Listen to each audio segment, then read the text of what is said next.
So, as I say, I use these techniques in my everyday life because, you know, I suffered from depression about 12 years ago and nearly wasn't here, so to speak. And I went through after a traumatic experience, went through a really difficult time of deep depression. I thought that, okay, the traumatic incident, that'll be it. Once I come out of that, I'll be fine. But I went into a deep depression, post-traumatic stress disorder, which I knew nothing about 12 years ago, and I didn't have any skills. And back then the stigma was, you know, my parents didn't really want to know. They were helped in their own way, but you know, they didn't want anyone to know. It was keep it quiet, Greg, you know. And that really exacerbated my condition, you know. I really went through a hard time, and as I said, I ended up in, let's get this rice going. That's on the boil. Clean this up as we go. As I say, I'm a knockabout cook, as long as it all tastes well. And what I'll also get going, I'll come back to that in a moment, but what I'll also get going is, you know, guys, put in some hot soapy water now.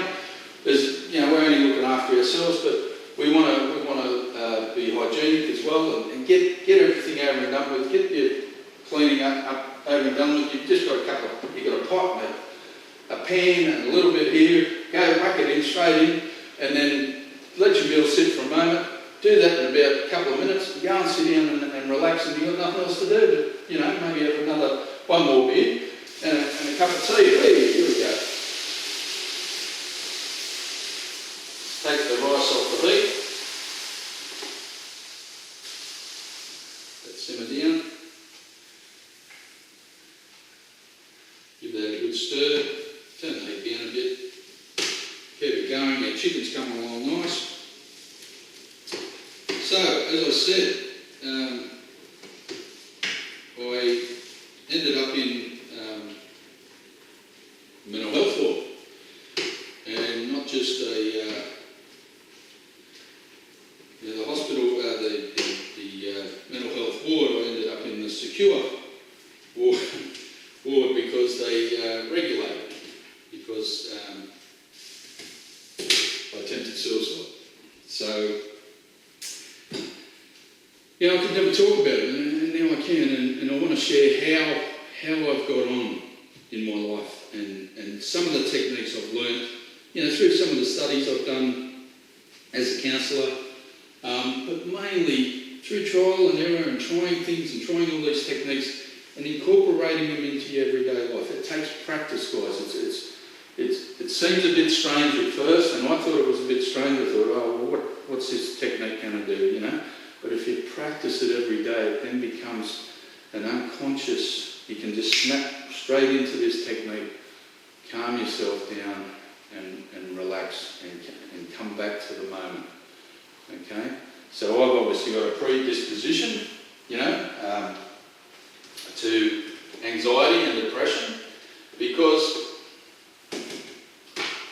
not just 3 years ago, I was involved in a car accident where I passed out in the car. I was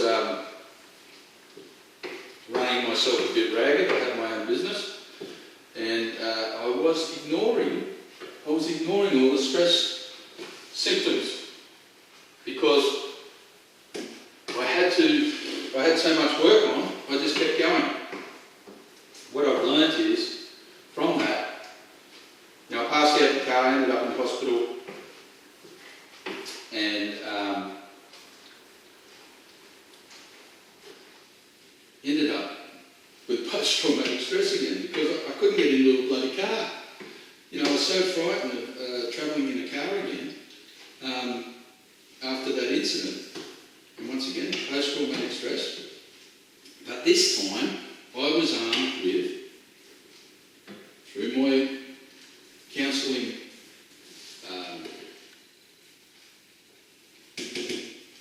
experiences and all the studies I've done in techniques and what I've introduced, if I was armed with the same skills and strategies, my depression, I probably wouldn't have gone through such a hard time, and I may have been able to reduce the time of that and the deep and darkness of that depression. I may have, but that's in the past. I'm not sure. I can't go back and test it now. But based on the evidence that I've accrued from when I was suffering from anxiety, and I was suffering from panic attacks. I was going into hospital and totally, like this, totally debilitated. I couldn't do anything, and I felt I had no control over it.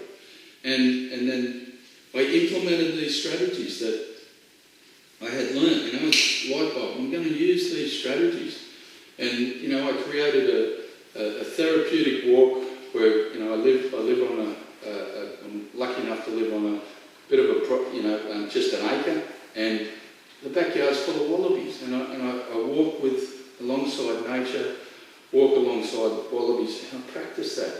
It's also physically good as well. It keeps me fit physically, but probably more important, I think, it keeps my mind fit as well. So if I'm incorporating all these activities into my everyday life, eating healthy meals, I'm going to go back to the present for a moment, guys.